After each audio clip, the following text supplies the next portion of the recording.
try to give yourself the space and the grace to make mistakes, to know that you're not going to get it right every day, and at the same time to prioritize what we're going to put out as our next tranche of SKUs as equally important to me as Archie losing his first tooth this week, which is about to happen, and I just hope we're back home in time for it. Nothing with that woman is a coincidence. She stalks the Princess of Wales and the entire family. So yeah, like you said, it was just completely bizarre that she suddenly injected in there randomly about Archie losing a tooth. She's certifiable. She really is. The Prince Harry horror show rolled into New York last night, and I say horror show for him because if he was ever worried about being the spare within the royal family, then just take a look at his face here as he arrived at the time event where he was playing second fiddle as ever to his wife. That's the look on his face when he comes to the understanding that he's not going to get any special treatment now that he's simply a little bit of royal arm candy for Ms. Markle. Now, I'm going to come to what was quite simply a bat crazy interview in just a moment.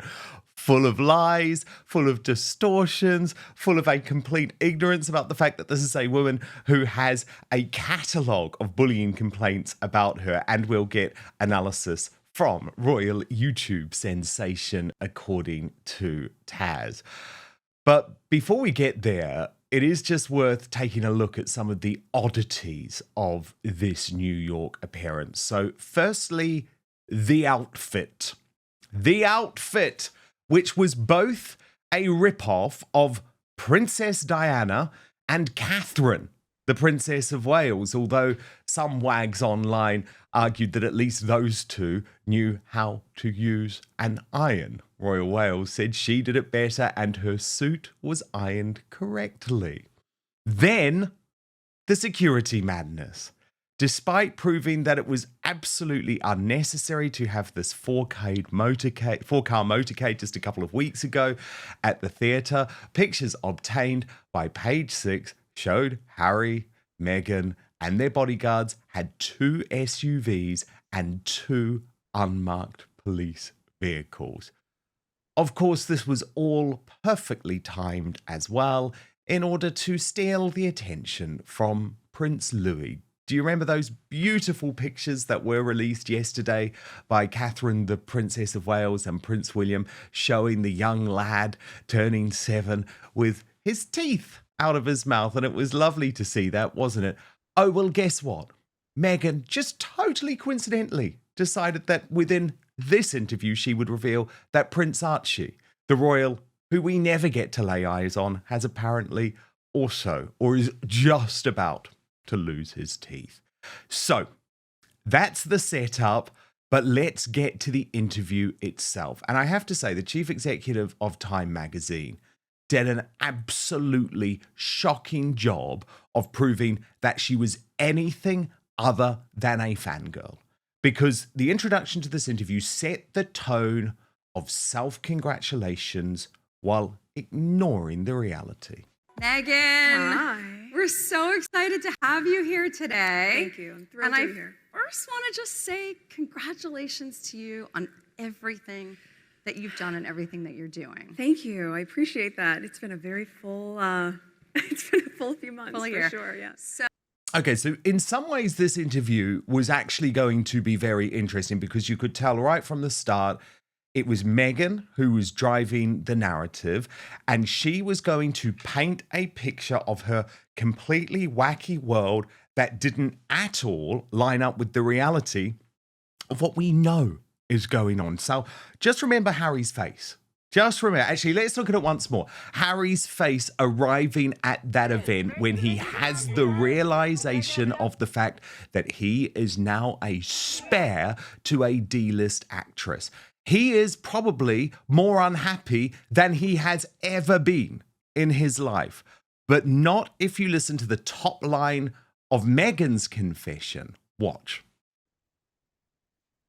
I think confession for you today that I could very comfortably say is I'm the happiest that I've ever been. And And that part, to have a partner and a husband who is just so supportive, and to have healthy kids that are so joyful in the freeness of their life and the safety of their life that we create for them, I never, of all the things that have happened in my life, I never would have imagined getting here at this point. I would feel just so happy and grateful, and I really do. Well, that's nice. Ash, wow, where to begin? You go.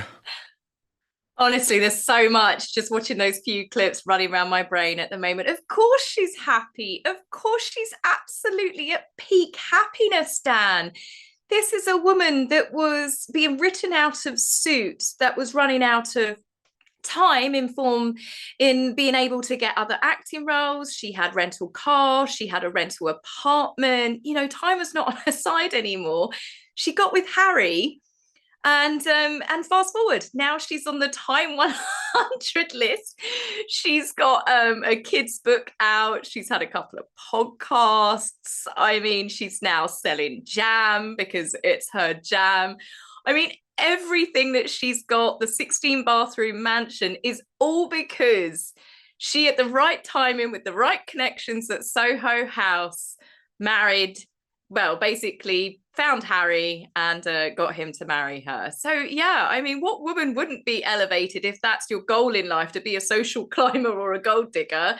She won the lottery, Dan. No wonder she's sitting there happy. The thing is, I just don't buy it.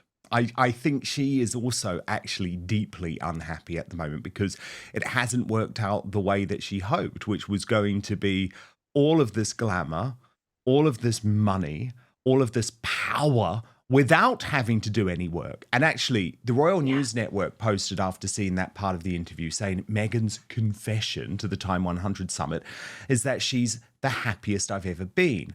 I feel like the more Prince Harry and Meghan keep saying that, the more miserable they are in reality. I guess the difference, Tash, between Meghan and Harry is that Meghan is a professional actress, not a particularly good one, but you know, she knows how to turn on the tears, or she knows how to pretend to be happy, whereas Harry, he can't fake it.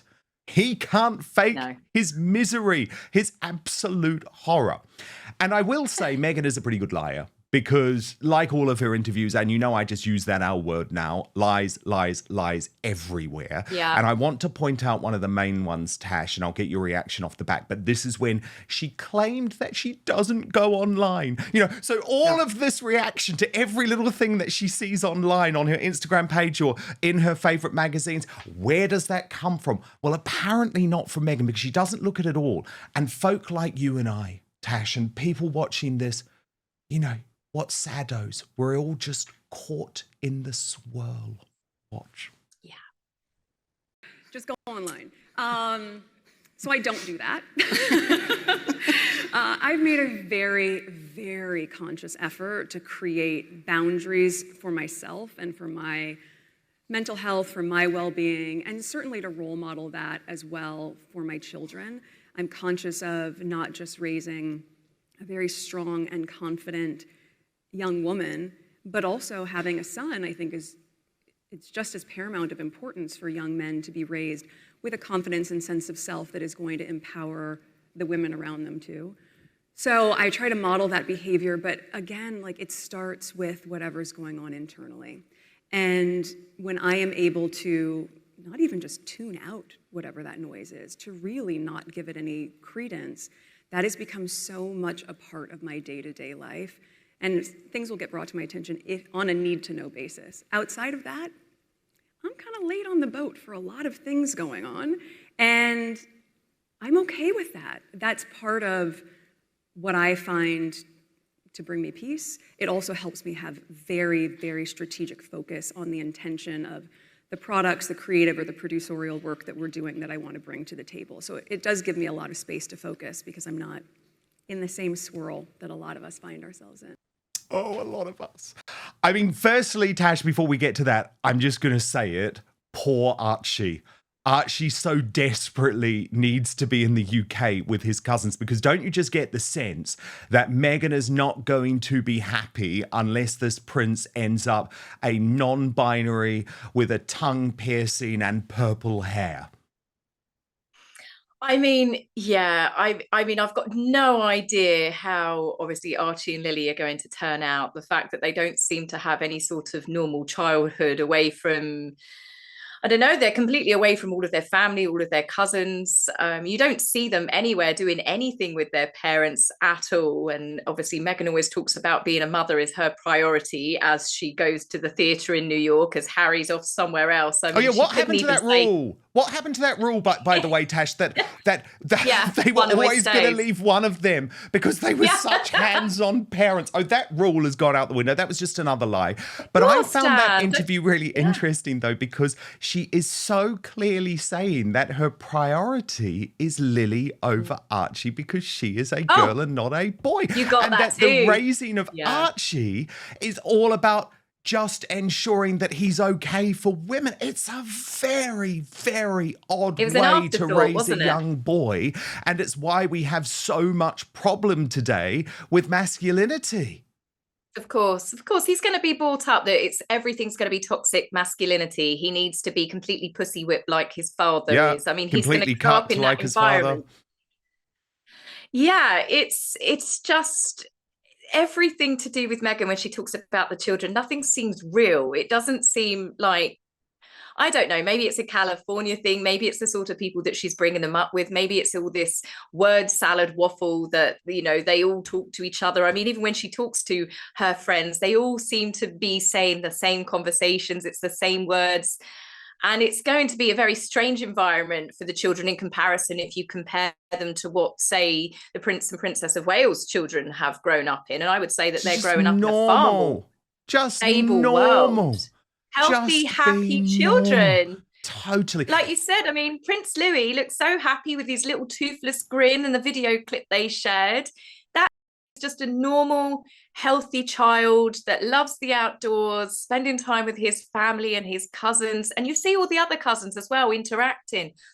But you only ever see the backs or arms or a limb of Archie and Lily, and they're always around adults, never ever playing with other children. So whenever she mentions the children, it just, I don't know, nothing ever seems to ring true. No, totally. And you also just know, and this is why he's a broken man. And again, as you know, Tash, I have zero sympathy for the guy, but that is the none. type of rhetoric that is constantly put into Harry's head as well. It's like all about me because I'm the female founder. I'm the woman. You are there for me. And let's get on to the podcast because we're sort of living in a complete parallel universe in this Time 100 stage, Tash, where you would think that Meghan Markle is Joe Rogan, that she has a successful podcast, one of the biggest flop podcasts in the world, and Archetypes and Confessions of a Female Founder is certainly heading in that direction. But there's a really fascinating moment where Nancy Sidley, who is the woman at Time, who says that who do you want to get on your podcast or your show? And Meghan, you can just see she's absolutely horrified because we know who she wants to get. She wants to get Taylor Swift. She wants to get Beyonce. She even wants to get, what was it? One of those rappers, I don't know, Ty the Stallion. Is that right? The name? Oh. But you know what I mean? Yeah. She's asked so many people. They've all said no.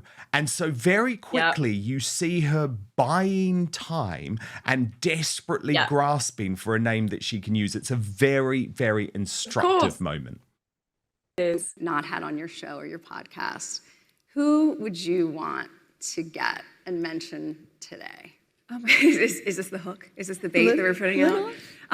You know, I will say I have been so fortunate that even before the series had aired, in talking about what the premise was and how conversational and more relatable we wanted it to be, I was able to get legends like Alice Waters, who she's amazing. I just love her so much, and we've now become friends. Having her on the show, and also other friends as well who we haven't revealed things about season 2, and Ted will come here later, but I can apologize in advance for saying, Jose Andres is going to be on season 2. We love Jose so much. So I think my wish list has been, I've been fortunate to have the people that I want on the show. And if I think of someone else, I'm going to have to figure out a way to tell you so you could put that out there. Perfect. But no, I've been really lucky. We have a great lineup. And No, there's no one else I want. I've had Alice Waters and I've had this Jose. Who's this Jose? Tash, can you enlighten me, please? He's World Central Kitchen. He's the guy that set that up, who I'm surprised that they're still choosing to work with, because he's also teamed up with the Earthshot Prize and Prince William. And you know how silly Harry is. You would have thought that would have had him cut off. But I think... Okay, so he's a minor league chef or a big league chef. Yes, he is. But I mean, not a household name. He allows them to use them for when they're pretending that they're philanthropists again. They can go work in a soup kitchen or something with him, So I mean, I just found that hilarious when we know that she has been asking all of these A-listers. Gwyneth, they teamed up together. You would have thought she would have been begging Gwyneth, saying, hey, I appeared in your video to stop all of the backlash. Are you going to be on my podcast? I mean, Gwyneth Paltrow, I tune in to listen to her. She has actually built up a hugely successful business. She's got years in the industry and, a successful acting career. And everybody, it turns out, is just much like the king ignoring when his youngest son calls. Everyone's like, we're just going to pretend that we're not in today. It's that whole ducking behind the sofa when the doorbell rings. Nobody's interested. But you could see her brain trying to process it. Like you said, as soon as the interviewer asked her, you could see word salad loading, and she was trying her best. By the way, that woman who we just saw there, I've got to correct myself, is Jessica Sibley. That is the chief executive of Time. Nancy Sidley is, of course, from the brilliant Sidley twins, who I absolutely adore. I know, I was going to say to you, I was like, I'm sure that's No, you're very kind for not correcting me. But the reason she's on my mind, though, is because I was thinking of these 2 posts on X by Nancy Sidley, which were just brilliant. I'll show you them now. Firstly, she wrote, Meghan is ready in case Harry tries to walk beside her with that little arrow. And it's so funny. You can literally see it. Stay back. You may be the real royal, but in New York, I'm the queen. And then she also posts Meghan and Harry step out in NYC because, of course, it's Prince Louis's birthday. And we know that there was that tooth comment, which we'll come to in just one moment. Yes. Also, Tash, apparently we're just not cool enough. It's Megan Thee Stallion, who was the rapper who she had asked to appear. Yes. So I remember apologize the Stallion. There's so many Megans. There's too many Megans, isn't there? Well, one is quite enough. Okay, then, because there's more. This interview is so bad. I promise you. So next, we get the most over-the-top performative answer when flour sprinkles are raised. As if she hasn't just made flour sprinkles really the only big concept of her new TV show. Yeah. And she said flour sprinkles. Oh my gosh. Talk about flour sprinkles. You would think it's like a little fairy if I could just be tossing them around all the time. The obsession that has come with flour sprinkles, Explain I was to not this expecting. audience who might not have watched the show yet about flour sprinkles. So it sounds so, of all things to be talking about for Time 100. Let's talk about flour sprinkles. Because I think it speaks to the tiny moments of joy that are so effortless and just create a little bit of magic that we're all craving in our everyday. They're tiny little flower petals that are dried. I started putting them on salads. I started putting them on scrambled eggs.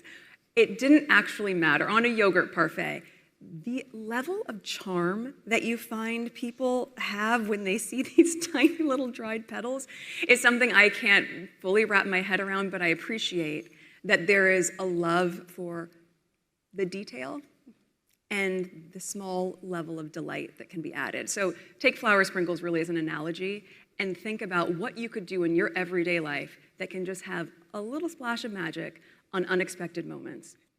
See, I think this shows the types of people she hangs around with, Tash, because I'm going to let you in on a secret. If I'm at a restaurant and they put edible flowers on my food, I'm genuinely furious. I mean, the first thing I do is literally pick them off. I think it's weird. Like, I don't want to eat flowers. I find that quite a creepy idea. I don't think flowers are things that you eat. And maybe I'm in the minority, but does it really give people that much joy? According to Meghan, everything gives joy. Flowers in ice cubes, flowers everywhere. I mean, the flower sprinkles on the donuts, that could be quite a nice touch, I suppose, if that's your thing. But when she started putting it on for tartars and eggs and, of course, the cruditables, I mean, she literally was putting flower sprinkles on everything. And because I'd already seen that the exact same mix of flower sprinkles you can buy for bunny and guinea pig food, and it's the exact same concoction, the same coloured flowers. I'm like, she's literally sprinkling rabbit food onto absolutely everything, adding like she said herself, she's this little fairy. She's like a glitter fairy. I knew it was gross in some way. Yes. This is why exactly I pick them off. It's always at one of those restaurants that are just more concerned. And I feel like this is totally what Meghan is all about and what With Love is all about. More concerned with appearances than food, because we know Meghan doesn't eat much, not after the Zemi injections. You know, she has no true love for food. And so it's all about making things look great. Whereas with me, I'm all about, no, I want the food that tastes great. Okay, then the most extraordinary thing, Tash, and this clip is quite something for two reasons. So firstly, it's where we see her totally out of nowhere decide to add in the fact that Archie is losing his front tooth, which we know she purposefully did because it was the same day that the Prince Louis pictures had come out. Because you'll watch this and it just comes from nowhere. Like, doesn't make even sense. Jessica Sibley's like, what? Why are you talking about this? But the answer actually starts with her being so insane when it comes to what as ever means. She says that as ever is actually about connecting people and being grounded. Watch. But first, the reason you're watching this show is that it's becoming increasingly difficult to trust mainstream media or the so-called fact checkers who claim to determine which facts are true. And for good reason, given the ongoing debates over free speech, the controversy surrounding Brexit, and how Trump and other anti-establishment politicians are portrayed. But I have the solution. It's called Ground News, and it's the best way to stay informed and cut through media bias and manipulative narratives so you can get the facts for yourself. It's been a game changer for a news junkie like me. See for yourself at ground.news/outspoken. But I want to show you what is an incredible website and app in action. So let's look at that recent Supreme Court decision in the UK that ruled that women can only be biological adult human females, reversing years of trans extremism. Now, you can see clearly in one place that over 350 sources around the world are covering this story. Ground News instantly shows how it's being covered by the media, broken down by whether they lean to the left or the right. This is called the bias distribution chart. If you scroll down, you can see every headline about the story, along with the political bias and ownership of the publication. We can see for ourselves quite clearly, for example, that on the right, the Daily Wire covered the case very accurately with the headline, UK Supreme Court rules trans identifying men are not women. Spiked Online was even more forthright, declaring women exist, get over it. And the Daily Telegraph looked in depth at the disgraced famous faces who declared trans women are women. By stark contrast, the left-wing National said the result was only a victory for gender-critical feminists, and the Canary, this was my favourite for all the wrong reasons, ran with this clearly ludicrous headline, "Victory for the far right as Supreme Court rolls back trans women's rights by 2 decades. Far right? Try calling J.K. Rowling that to her face." My favourite feature, though, of Ground News is the blind spot feed, which surfaces upwards of 20 stories daily that receive the majority of coverage from one side of the political spectrum. So if you love the news like I do, the blind spot feed is the best way to get a balanced perspective on what's happening. Go to ground.news/outspoken or scan the QR code on screen to subscribe today, and you'll get 40% off the same Vantage plan that I use for unlimited access. That's ground.news/outspoken. But now, back to the show. I mean, I think hope maybe is one word for it. Also just people wanting to reconnect with each other, really wanting to have a sense of community and to feel grounded in something that's real and that's not that complicated. I think as a working mom, and again, these are 3 projects that we're all launching really at the same time. So behind the scenes for the past year and a half have been incredibly busy and ambitious, but to see it all come to life and try to give yourself the space and the grace to make mistakes, to know that you're not going to get it right every day, and at the same time to prioritize what we're going to put out as our next tranche of SKUs as equally important to me as Archie losing his first tooth this week, which is about to happen, and I just hope we're back home in time for it, that it all matters. And when you look at your life through that perspective, which frankly being a parent gives you the most illuminating perspective, because what is seemingly so big somehow becomes so microscopic in importance compared to what's happening with your children. That's certainly how I feel. That you just make time to do it all. And I think maybe that's what is hopeful. I mean, another word, salad, by the way, because actually it's like, You my just kids can't are even most make important, logical but I'm sense still out of doing it. all the work. Exactly. Yeah, But there's no way she raised that tooth line without knowing about Louis. No, she was in the car as she arrived, and she would have been searching social media, because I do not believe her saying that she doesn't listen to it all. She gets notified if something's important. She does clapbacks, as does Harry. Every tiny little thing appears in a magazine, normally People magazine or whoever they're running to give exclusive. It's the Telegraph of late, isn't it? And every tiny detail, they've done a clapback. And I know that Meghan's on social media, and we know her friends are as well, obviously, because of the cry and makeup artist got rather upset with me. But I think she would have been surfing the internet and would have seen that Prince Louis wasn't just trending because it was his birthday, and she seems to be obsessed with trying to overshadow Prince Louis's birthday. She does something every single year, but it's the fact that it was to do with his teeth missing. It was toothless, and that's what was going round, because he looked absolutely adorable, and lots of people were talking about his toothless grin. Now all of a sudden, it just happened to be the exact same day that Archie is losing his tooth, and he may well be. It could be a coincidence, exactly the same as it's a coincidence that she started merching Princess Charlotte's and Princess George's most famous items of clothing.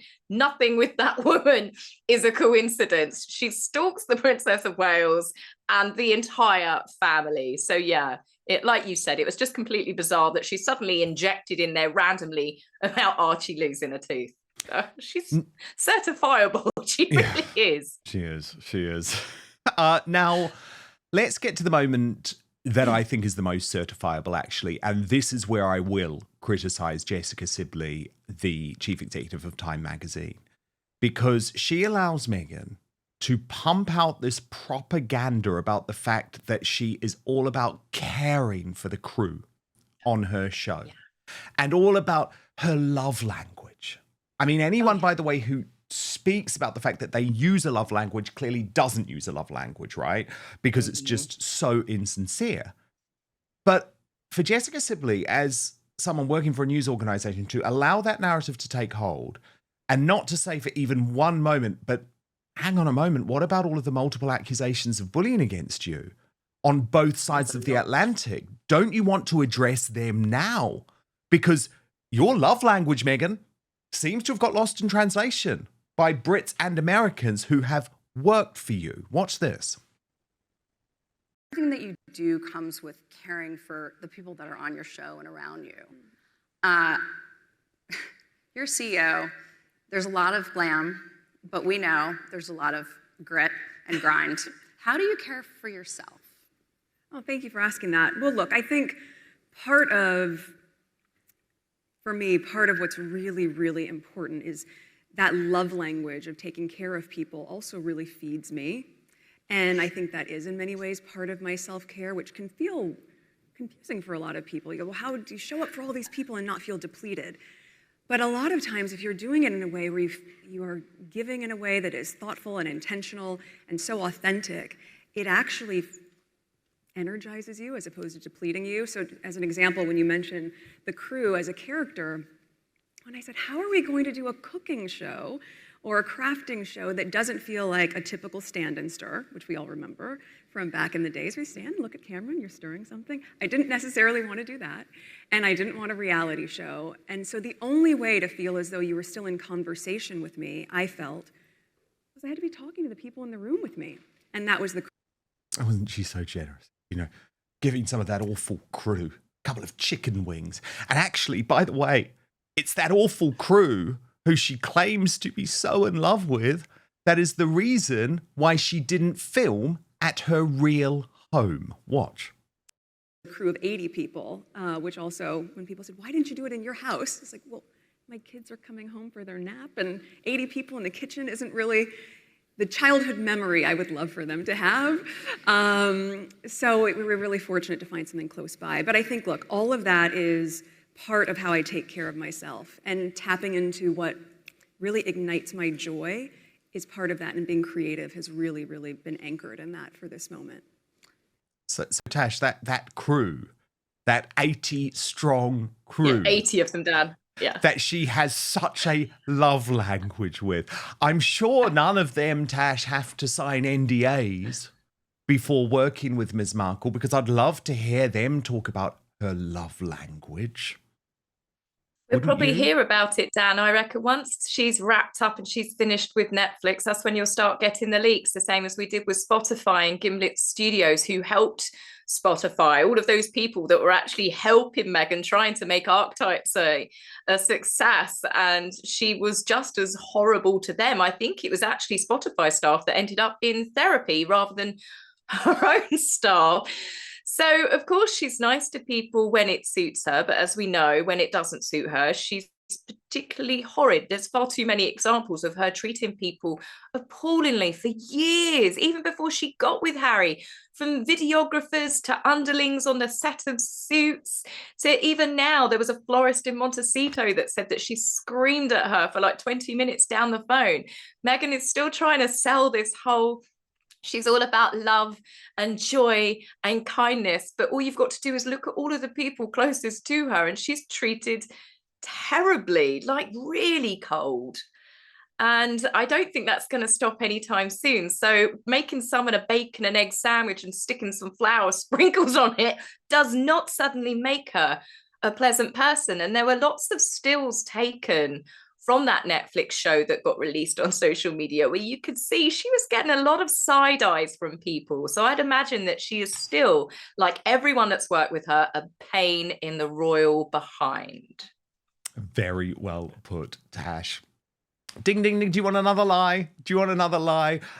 Here's when she claims that With Love Meghan has already been renewed for a second season without explaining to Jessica Sibley, who hasn't done her research, that, oh no, actually we filmed them all at one time and we're just putting them out in 2 batches. Watch.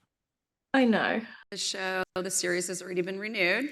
Yes. I hear your congratulations. Thank you. I don't know if it's been renewed and filmed, but It has. that's okay. Yes. That's amazing. Season 2 is coming. So that's your like first platform, or one of your platforms. The second is your product line, as ever. It's my understanding the first drop was sold out in 20 minutes. 45 minutes. Okay, 45 Yes. minutes. But yes, after a year of work and development and manufacturing, we had a feeling that it would have some buzz surrounding it.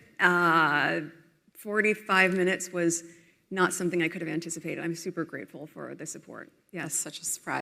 And by the way, if you hear her talking about Ted, she's referring to Ted Sarandos, the co-chief executive of Netflix, who really is the one man keeping Meghan Markle in business. We've spoken about this before, how she struck up a friendship with Ted's wife, who, because they also happen to be in a mixed race relationship. And it's very interesting hearing her talk about Netflix. Talk about how this became a business. Well, with I think always credit where credit's due. You know, I know Ted Sarandos will be here later on today, and Ted has been such an incredible partner in the partnership my husband and I have had with Netflix for the past few years. And then Bella Bajaria as well has just been so incredibly supportive. And I think just naturally, I was doing what I've always loved to do. And people couldn't see that more broadly, but what I'd love to do was always make things in my kitchen, do small flower arrangements, make a lot of jam. And when I was sending those as gifts, one day Bella said, "There's a show here." And I hadn't at the onset thought that that was something that I wanted to share in that way.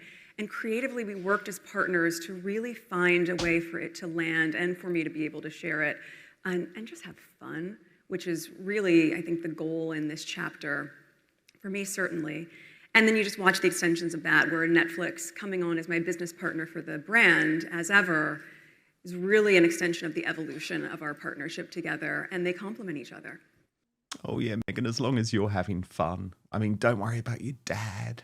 Don't give a damn about your sister. Oh, who cares about your father-in-law and your sister-in-law battling cancer? As long as you are having fun, all is okay. But Tash, I did find that particularly instructive again, because it just shows you that actually this is all about Netflix keeping her in business. Again, if Jessica Sibley had been, Jessica Sibley, sorry, I'm going to keep getting that mistaken. If she had been any type of journalist, she would have said, "Oh yeah, but what's this story about the fact that your Netflix series Pearl was dropped because you were accused of plagiarizing a British author?" But no, we didn't get to hear the truth about that. So what we know is that Meghan's only ever going to be in safe environments where she's not even asked questions that are pervading throughout the entire mainstream media. Of course, it wasn't an interview, Dan. It wasn't an interview like No, all of the other true. shows that Harry and Meghan appear on. They're exactly the same as each other. They do not go on any shows where they are actually asked tough questions that they haven't pre-approved. We saw that with the New York Deal Book Summit with Harry. You know, there were lots of opportunities there to double down on questions and to actually, you know, maybe put him on the spot, and they never do. So everything is just pre-arranged. And I think even when Jessica didn't ask certain questions, Meghan had that thing like a politician where she'd just dump all of this information, even if it didn't make sense, because she's got this script in her head and this is what she wants to say. Now, she was asked, "What's next, Tash?" by Jessica Sibley. What's next?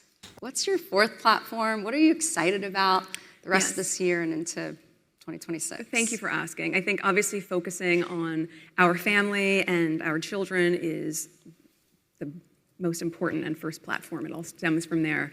But beyond that, as I continue to work to uplift other female founders, that's really using the platform of Confessions of a Female Founder to do that, to continue to expand my portfolio of investment into female-founded companies because they are so under-resourced and under-supported. That is very, very important to me. And then the extension of, as I continue to invest in them, investing in myself with the business of As Ever, scaling that to growth, and then there'll be more surprises. Can't wait. Thank you, Meghan. Thank and you so much. congratulations again on everything. Thank you. So happy to have you here. Thank you. Oh, sorry for putting you through that, but I hope that Tash and I have at least provided you the antidote of truth. And you'll always get that truth, the exclusives that the real Rota will not report, if you subscribe to my Substack, www.outspoken.live. Paid monthly members get first access to our royal uncancelled after show every weekday. Thank you so much for watching Dan Wootton Outspoken. Please click on my face just to the bottom left to subscribe to this brand new independent news source and turn on the notification bell so you'll be alerted to our brand new live shows, uncancelled interviews, and special royal episodes. Outspoken is also now available as a podcast, so you can listen to the show every weekday on the go, wherever you are.